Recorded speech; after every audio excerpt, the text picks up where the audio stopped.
All right, so welcome everybody. Tonight, we are bringing to you a conversation about bringing your voice to your child's IEP meeting. So who are we? My name is Natalie Smith. I am the Vice Local Task Force Chairperson. I also work for Westmoreland Intermediate Unit as an educational consultant. And I have 3 children, 2 of which have an IEP, and 1 has a 504 plan. My oldest child is 16, and all 3 of my children have had birth to 3, 3 to 5 years old, and school age special education services, or my son has, like I said, the 504 plan, which is not special education, but he does have a plan that details some of his support for some of his needs. Melissa, would you like to introduce yourself? Sure. Hi, everyone. I'm Melissa Skiffen. I am the local task force chairperson. In my opinion, though, more importantly, and first and foremost, I am a parent of a child with an IEP. My son Kiefer is 10. He has Down syndrome, autism, and ADHD. And much like Natalie's children, he received birth to 3 services, 3 to 5 school, preschool services, and now he receives school age services. We are in the Penn Trafford School District.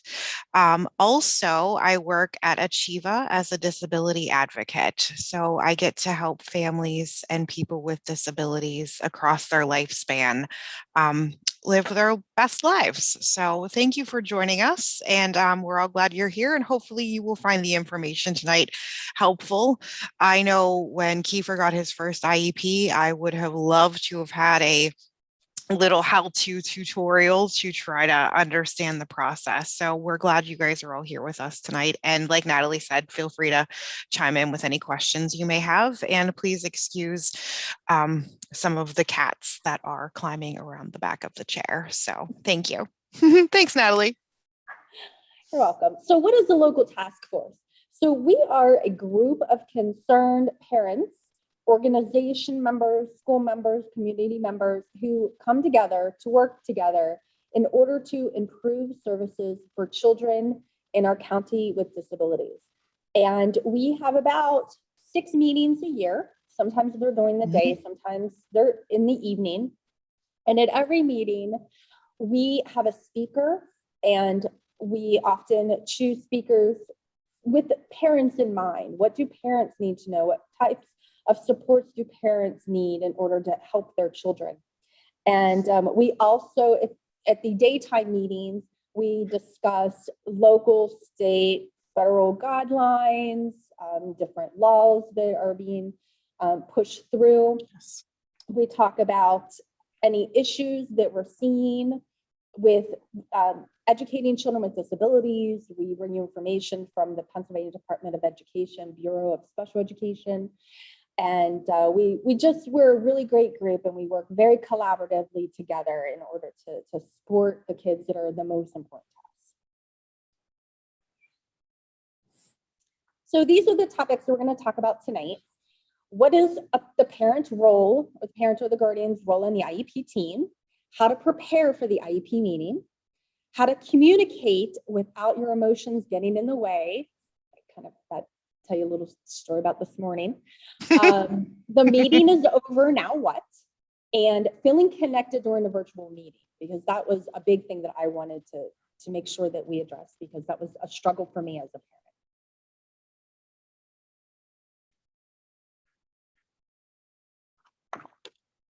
Just to start us off, I found this to kind of speak to my parent heart.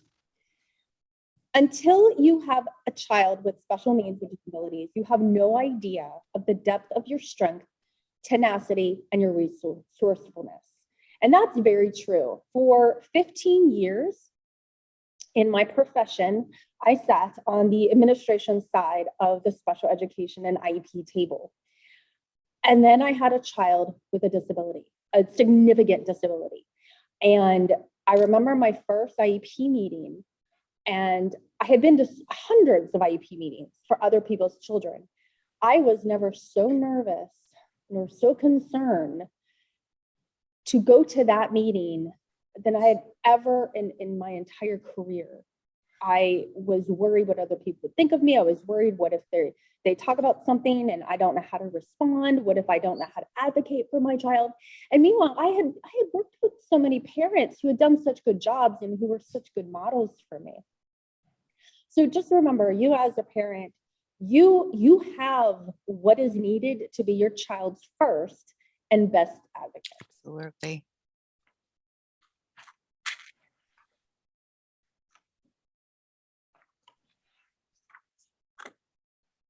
Melissa, you want to take over this part? Absolutely. I think you're right, Natalie. About being, I think that was one of the first things told to me at my son's very first IEP meeting, that I was his first and best advocate. And that was something I have really carried with me through the process. And I will tell you, I go to a lot of IEP meetings being a disability advocate, and I still get nervous for my sons. Like, you would think by this point it was just, going, like, doing the thing. You know what I mean? It's so comfortable, but it's not. You know what I mean? It's just not. So your role on the IEP team, while you may not be an expert about special education, you are an expert about your child.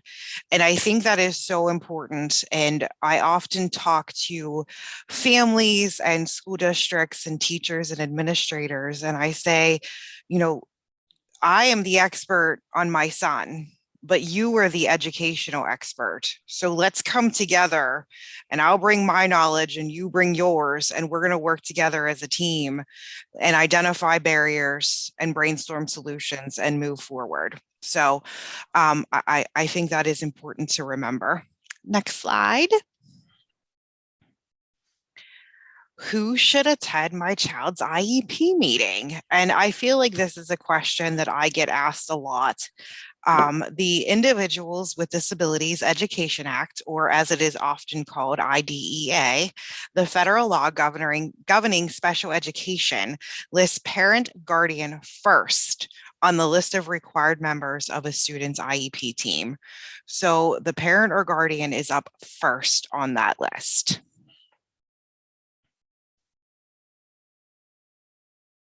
Who else is going to come to the IEP meeting? And I really wish I would have known this before Kiefer's first kindergarten meeting, when I walked into a room of 14 people and I had no idea what was going on, and there were so many of them. I didn't know the role that everyone played until I was there, and it was immediately intimidating. So the LEA, that is the representative from the local education agency, which is your school district. Sometimes it's the director of special education, sometimes it's the principal, but there must always be an LEA at an IEP meeting. At least one special education teacher and or related service provider. So the special education teacher might be a learning support teacher, might be a life skills autism teacher, under that role of a special education teacher. Related services, that's when we're talking about things like occupational therapy, physical therapy, speech therapy. Some students receive vision services. So that's where related services comes in. At least one general education teacher. So my son is now in 4th grade. He has a lot of general education teachers. They are doing a lot of things, especially during the COVID pandemic. I do not envy any teacher at this point, because it has been a really big challenge for our school staff. But for Kiefer's IEP meetings, we typically only have one of the general education teachers there, or they cycle in and out. So, ELA might come in and then they leave, and then math comes in, and, we kind of cycle them through just so that it's a little bit easier. And then the student. So when age appropriate or required after transition age. So sometimes Kiefer does go to his IEP meetings. He doesn't always stay for the entire amount of time, but at 10, he does come occasionally for the meetings. However, when your student becomes of transition age, which is at 14, they should start to at least by then attend their IEP meetings because they are their IEP. My niece has an IEP and she is very emphatic that it is her IEP, it is her IEP meeting, and she pretty much runs the entire thing. And in fact, at the last meeting, she brought an agenda for her school staff to review. So I was very proud of her for that. So once your student becomes older, they really should be with support, learning to self-advocate and drive that car for their future.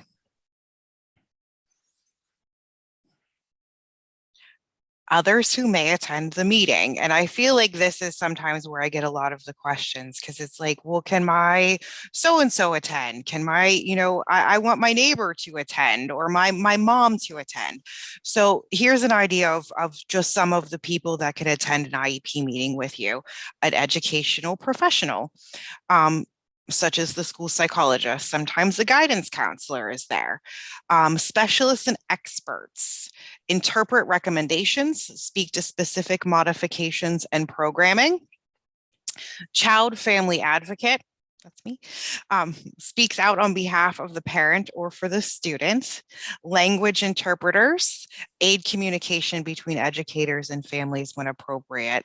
Another question I get asked often is, can my IBHS team attend? So whether you have a BHT or a BSC at home, absolutely they can attend with you.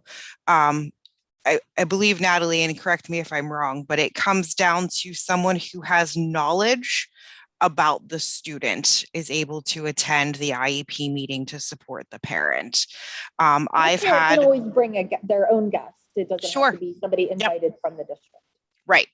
I've had doctors attend IEP meetings when appropriate. I've had therapists attend IEP meetings when appropriate. Oftentimes somebody from Westmoreland case management might attend and support too. So, it really comes down to who has knowledge of that student to attend the IEP meeting. Thanks, Natalie.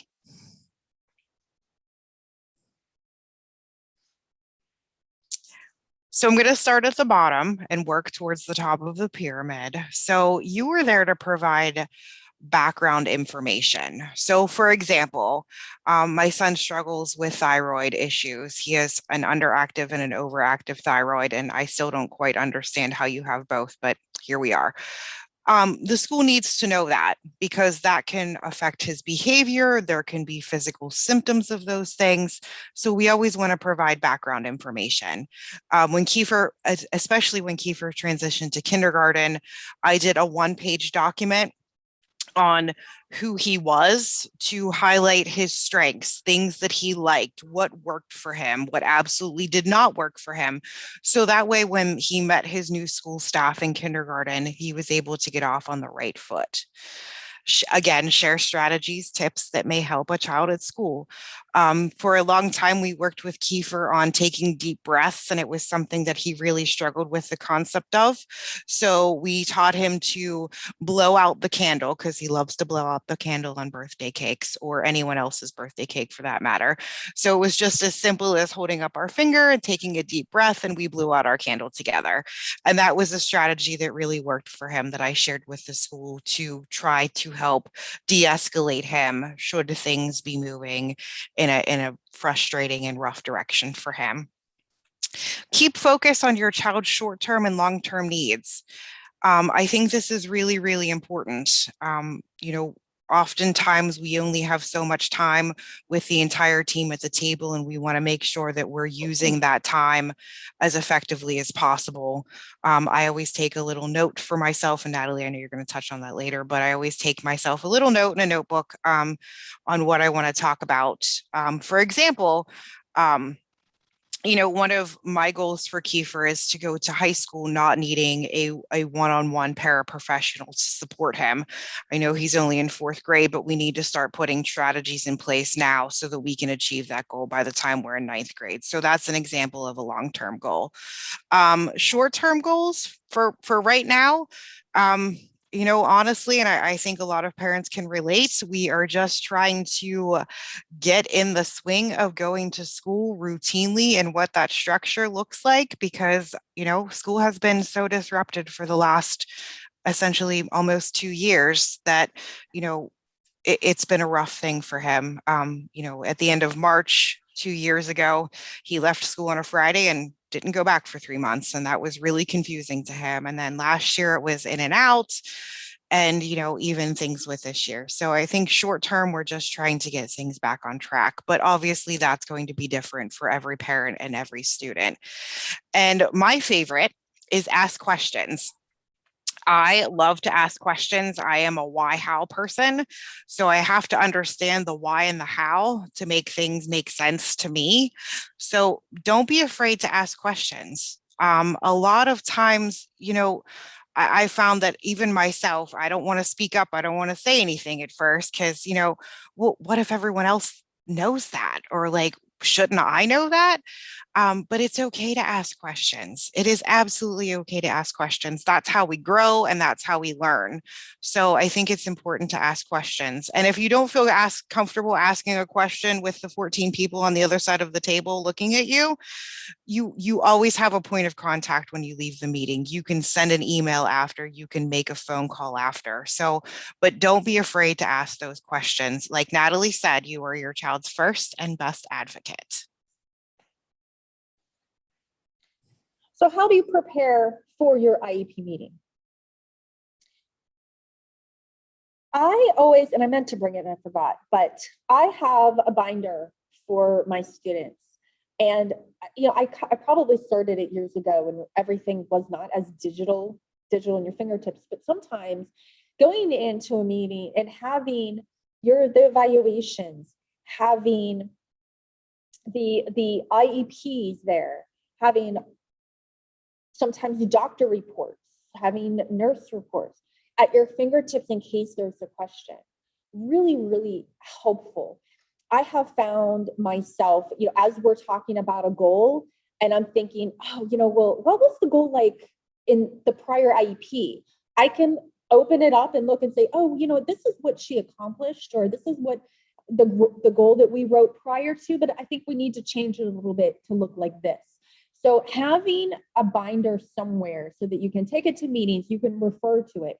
I have received, an email, maybe my student's not doing so well in a particular class or with a particular concept. And I might think, oh, well, didn't she have extended time on that project? But I don't remember how much extended time did she have?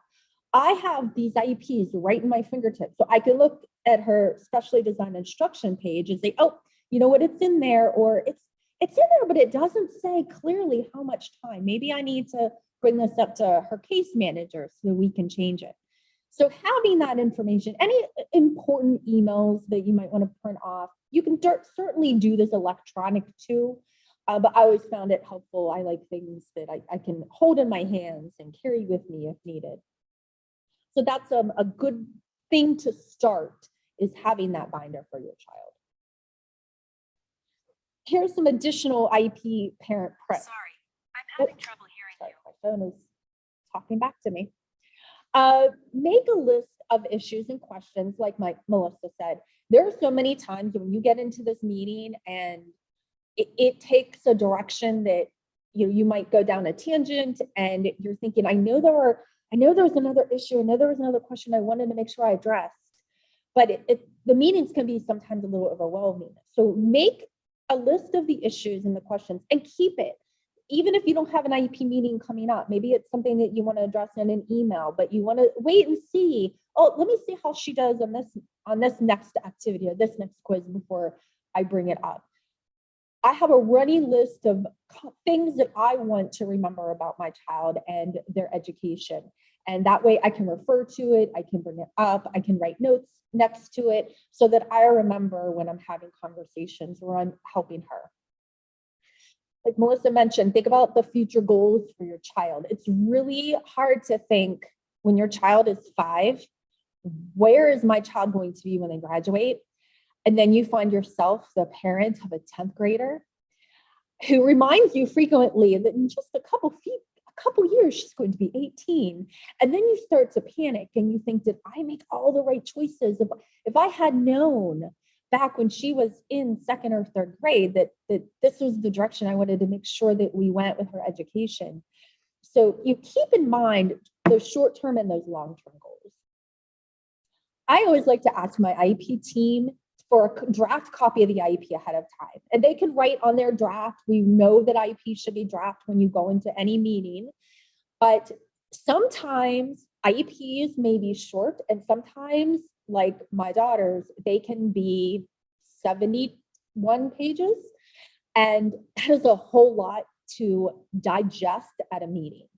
And if I have a draft copy, I can read through it, especially the present levels part, which can be very lengthy, and kind of digest the information in there so that when we get to a meeting, we can bring up some key points from it, and then we can move on to some of the other parts of the IEP that I want to, as a parent, get to, usually the goals and her special design instruction pieces. But it gives me an opportunity to read it ahead of time, write down some questions that it might be, I might have in different parts of the IEP, and it makes the meeting go smoother, in my opinion.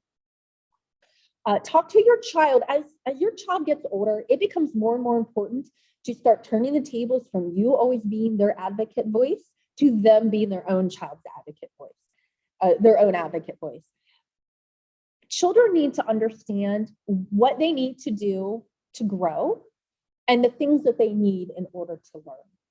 And if they're getting older, we want to make sure that if they're in a job someday and their boss tells them something to do and they're not really sure, that they ask, well, what I really need, or can I have my phone so I can use my phone to read the page that you just gave to me?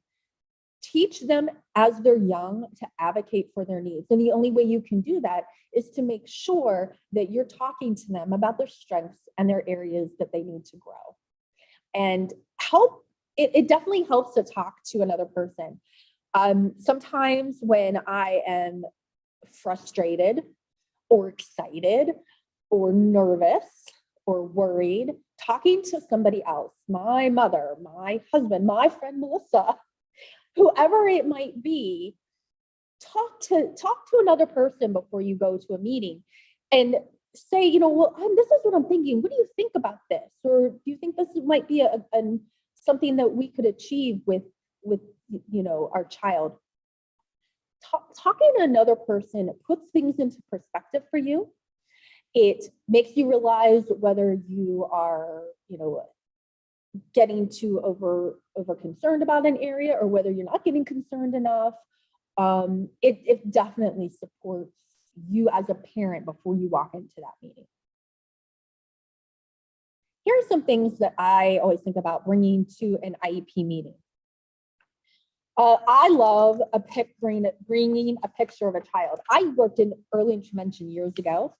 In one of my first IEP meetings as a new special education teacher, I had a parent bring in a picture of their child, and it just set the right tone for the meeting. It instead of just having a pile of paperwork about this child, it brought a real face, a real personality, a silly little guy who is working on communication. It just made everyone at that meeting remember the whole purpose we're there. It's not because we've got to do all of this mandated paperwork. It's because this document embodies this child's present and future. And it always, I even with my child now, I'm an elementary, middle, and a high schooler, I still bring pictures of them to meet their meetings. It also helps to, I think, when you have a member of the IEP team meeting who has not met your child yet. And Melissa, you talked about an All About Me handout that you give. So those are also really helpful. Some type of one-pager about your child's strengths, some of their needs, some really interesting things. Maybe they play soccer, maybe they play an instrument, maybe they really love ice cream, and that's a huge motivator. Those kinds of things help bring to the focus that child. As I mentioned, I like to bring the prior IEP in case I have questions about how things are changing from the prior IEP to this IEP. Of course, your list of questions and issues, something to write down on, and you can always welcome to bring another family member, a neighbor, a parent, a spouse, or a significant other, someone else, even if they don't know a lot and they don't say a lot, it feels comfortable having somebody you know next to you. And your child, if appropriate, I don't take any of my children to all of their IEP meetings, but I do, as they get older, introduce them more and more to those meetings so that they recognize the importance of knowing themselves, knowing their strengths, and knowing what they want to work on, and knowing that there's this huge school team that's got their back.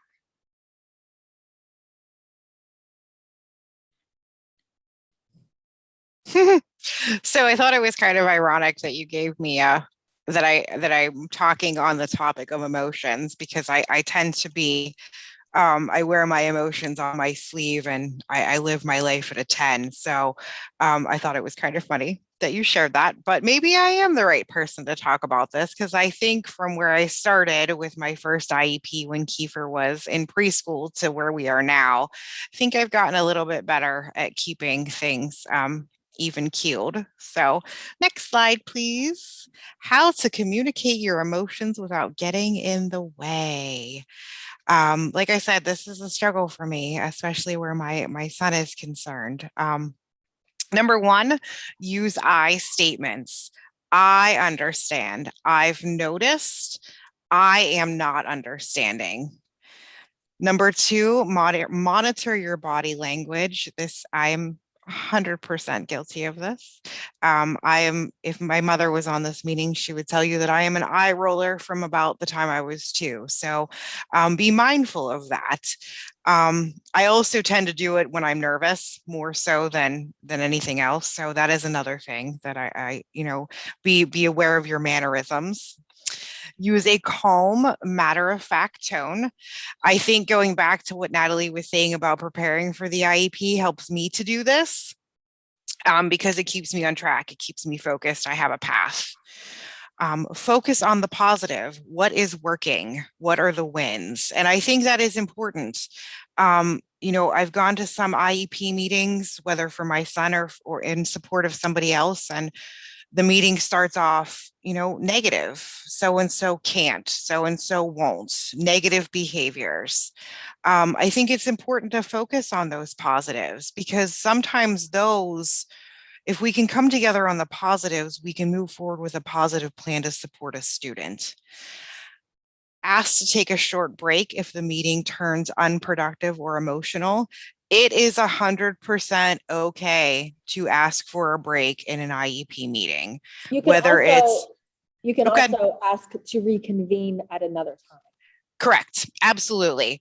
If you have reached the end of your emotional rope and just cannot continue that day, it is okay. It is absolutely okay.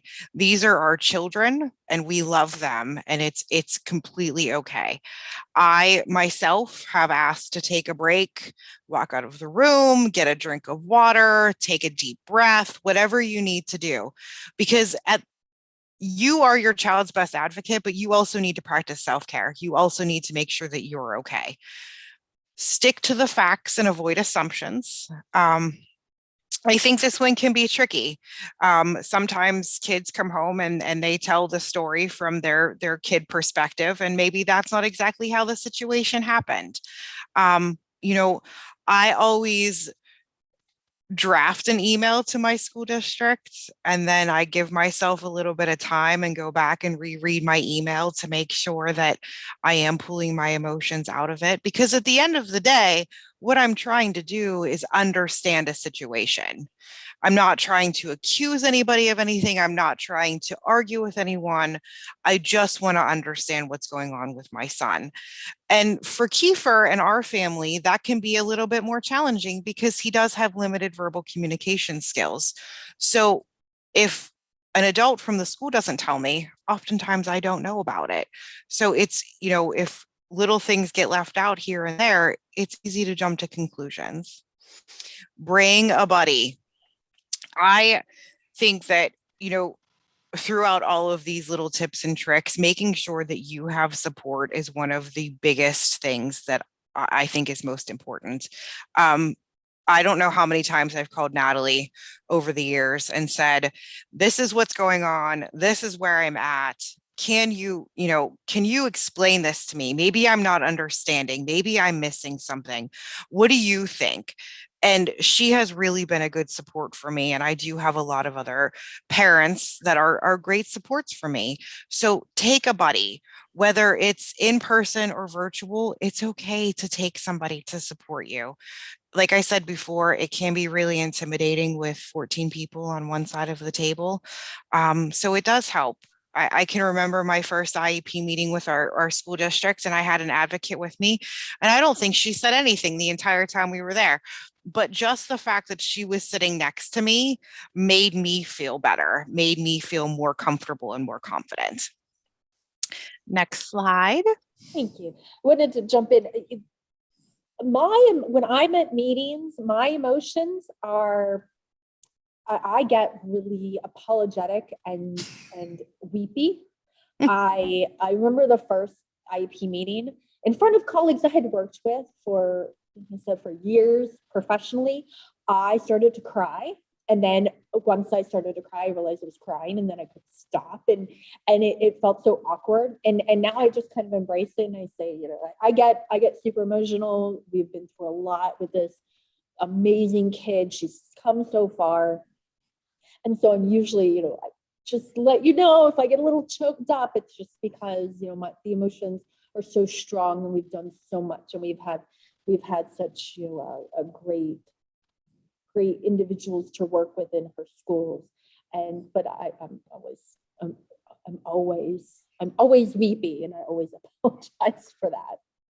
I do the same thing. Like, I've either found that I'm kind of quiet and reserved, or I'm crying, or I'm direct. You know what I mean? Like,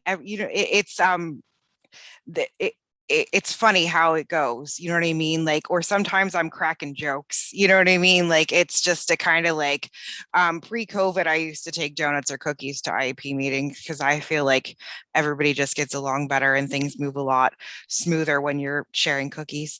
But you're right, Natalie. Like, it's okay. Like, I had a mom call me a couple of weeks ago and asked me to attend an IEP meeting with her. I did.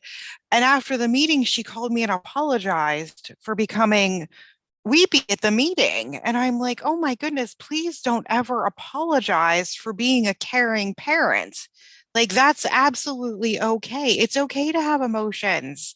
I have emotions all the time, and sometimes it's hard. Like, Natalie was saying, like, my son has been through a lot. And at the end of the day, he's a really great kid who's just trying to bust his butt to make a path for himself.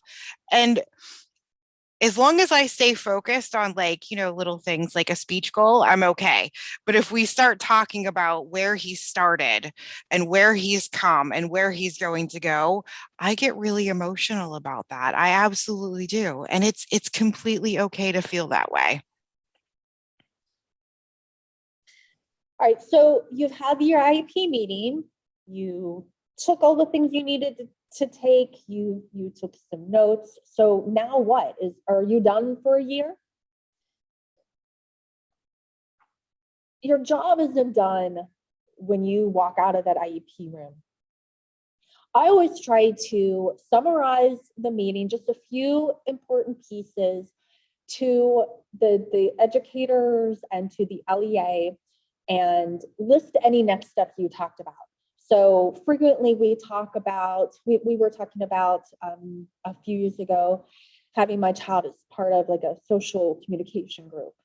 And it was, well, let's see what we can put together for her. It wasn't anything that we were ready to, sign in permanent econ and IEP, but it was, let's see, I'm going to talk to this teacher, and we have this going on, and maybe we could create this and organize this. You don't want to lose those pieces, because the second you walk out of that room, then dinner will be happening. You need to get your kid to, Little League, and you have a work commitment, and pretty soon you're 3 months down the road and something happens and you think, oh my goodness, whatever happened? I know we talked about doing that, but whatever happened to it? So I always like to put it in an email about, I really enjoyed working with all of you, and this is what we talked about for next steps, and can, if somebody could get back to me about the plan, I'll check back with you in about a week and we'll go from there. It's always helpful. Plus you have that kind of that email chain or that communication chain that you can look back on and say, well, I think we decided that this was going to happen and it never did.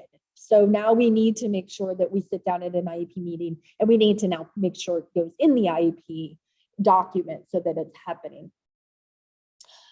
I also like to thank the team members, because when teachers come to an IEP meeting, and I've been in IEP meetings that were 20 minutes long, and I've been in IEP meetings that were 4 hours with families.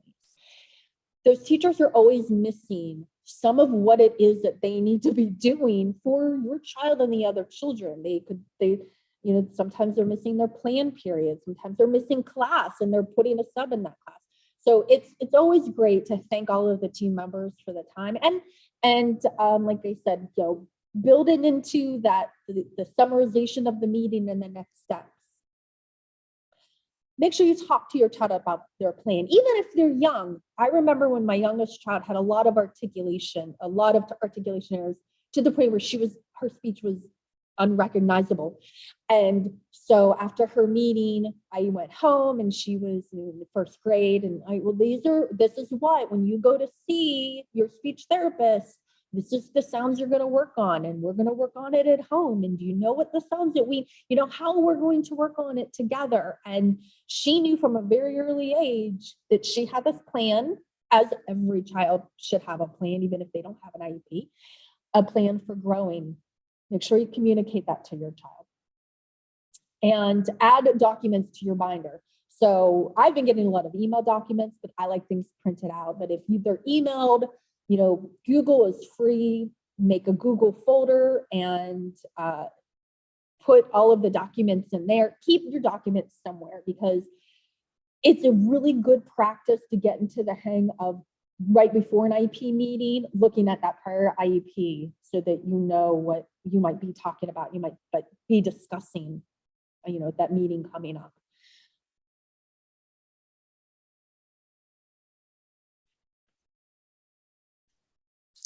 Feeling connected during a virtual meeting, which is kind of ironic because we're having a virtual meeting right now. And, I think it's been bittersweet doing a lot of things virtually. I'll be honest. I think some of the positives are that, it's more convenient for families.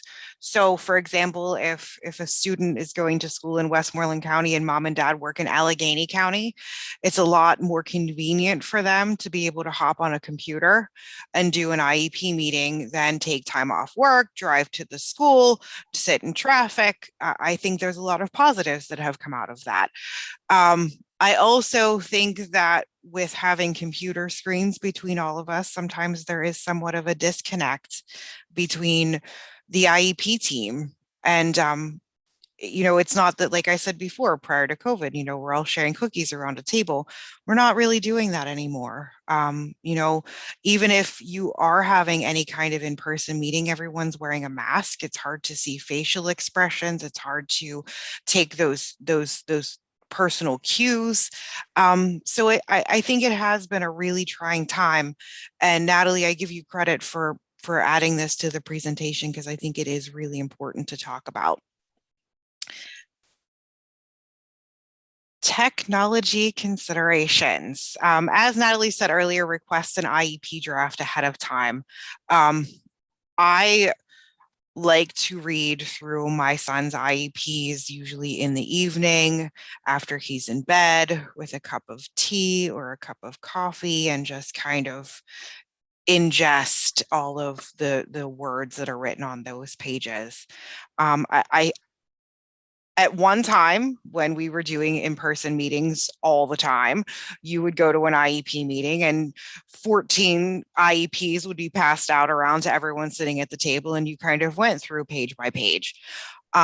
now. Sometimes they're presented on the computer screen. Sometimes they're hard to see. It can be a challenge, but if you have that draft ahead of time, then you've already kind of gone over the IEP and you can pinpoint the areas that you want to talk about. Will you need to share a computer screen? And Natalie, I'm thinking about our conversation that you had shared about you and your husband and your daughter all trying to share a computer screen for an IEP meeting. It was kind of funny. I was on an IEP meeting this afternoon where the school team was sharing the computer around the table, and the computer was here and then it kept turning, and you know what I mean? Like it was pivoting. So, if you are sharing a computer screen, make sure that that computer is a little bit further away so that everybody can fit into the camera. Is it Zoom? Is it Google Meets? Is it Microsoft Teams? I'm not even going to lie. This is one of my biggest points of anxiety present day. And that's because Zoom, Google Meet, and Microsoft Team all work a little bit different. So, this morning I had a meeting and it was, oh my goodness, is it on Zoom? Is it Google Meets? Is it Teams? Where's the link? Does my camera blur? Is my background blurred? Like, how does, it can be a little bit intimidating. I always like to get on early and make sure that my link works and that I'm not having any challenges. One of the things my computer likes to do to me on the regular is update when I turn it on. And if I, only have a few minutes before I'm hopping on a meeting, and that's the first time I can turn my computer on that day, then it goes into update mode. And the next thing you know, I'm late for the meeting, and that's causing anxiety. So just make sure, before your child's meeting, yes, I have the link. Yes, I have a way to get on this meeting. Is there a phone number along with the virtual link? That way, if for some reason something does go wrong with my device, I can use my phone to call in. Does my microphone work?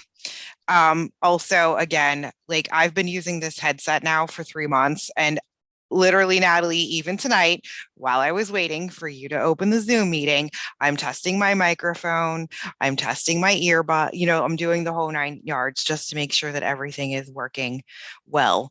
Would a phone call work better?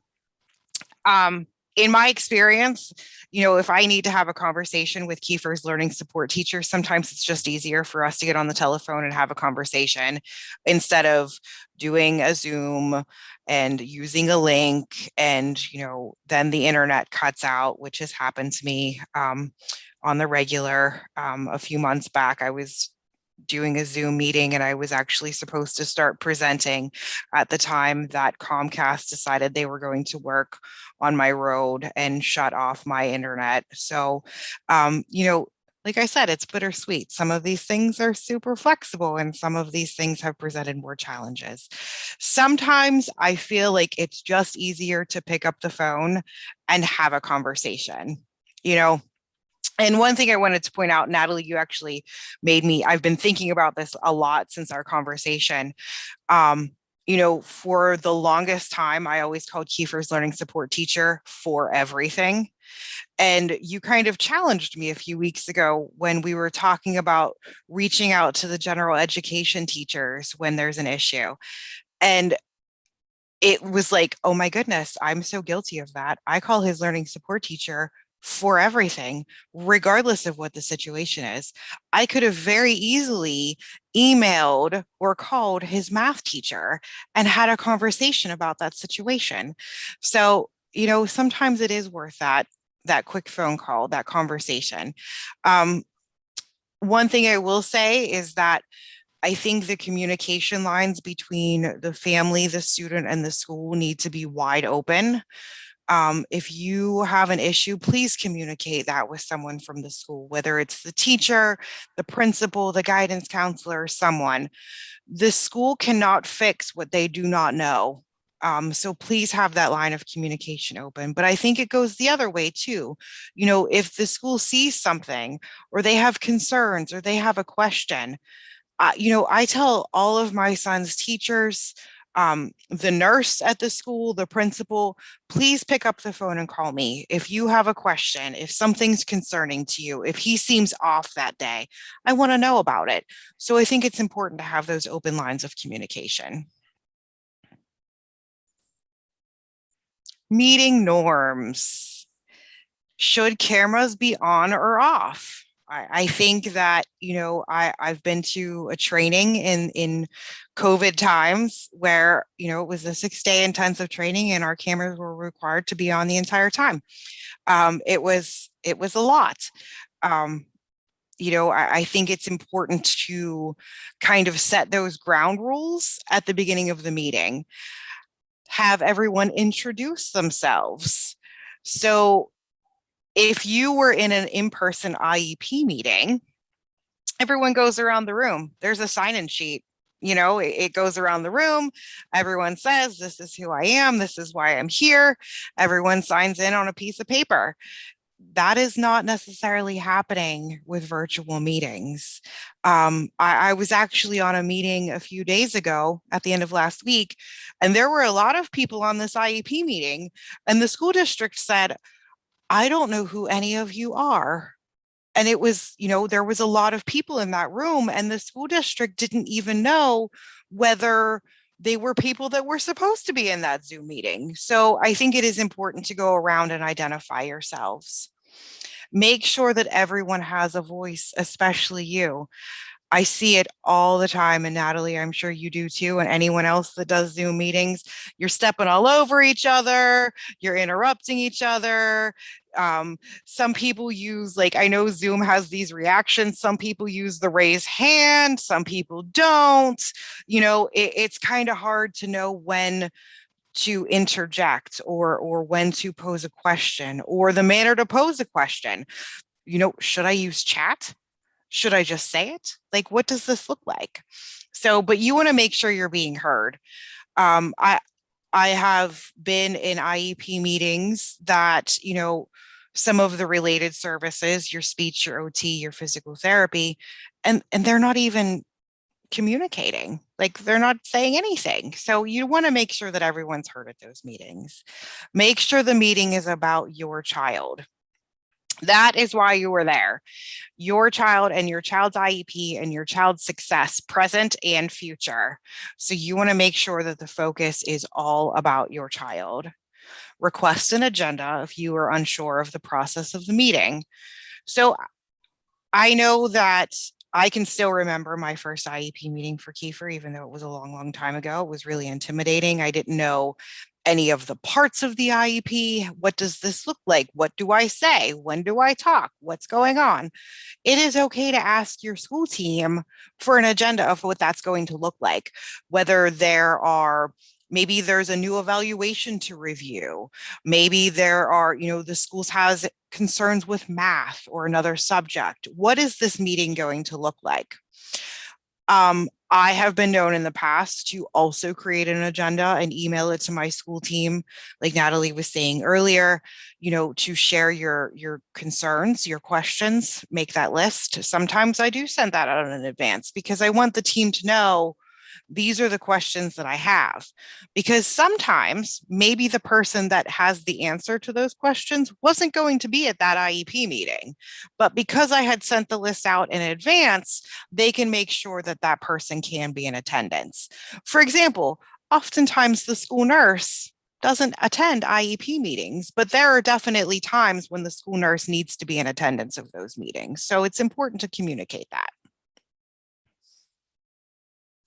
All right, and here's just a list of resources. If you are on our LTF, Local Task Force listserv for emails, then I will send this out and you'll have all of the resources, the resource links. If you're not, then I'm going to put my email in the chat box as soon as I wrap this up. And then you can email me and I'll make sure that I email it to you. But the slides are there in these resources, our local task force website, along with all the other dates and the topics that we're meeting on this year, and some other helpful resources about IEP meetings that are designed specifically for parents. And there is my email, so you can even just copy it down. So you can find us here. There's Melissa's email and mine. And, we both, on behalf of both of us, want to thank you very much. We take the parent and guardian's role in their child's education super, super important. It's first and foremost. And, just having you spend your time with us here tonight, whether you are a parent or whether you are from an organization and you want to make sure that you share this information with the parents you work with, we do appreciate it. Mm-hmm.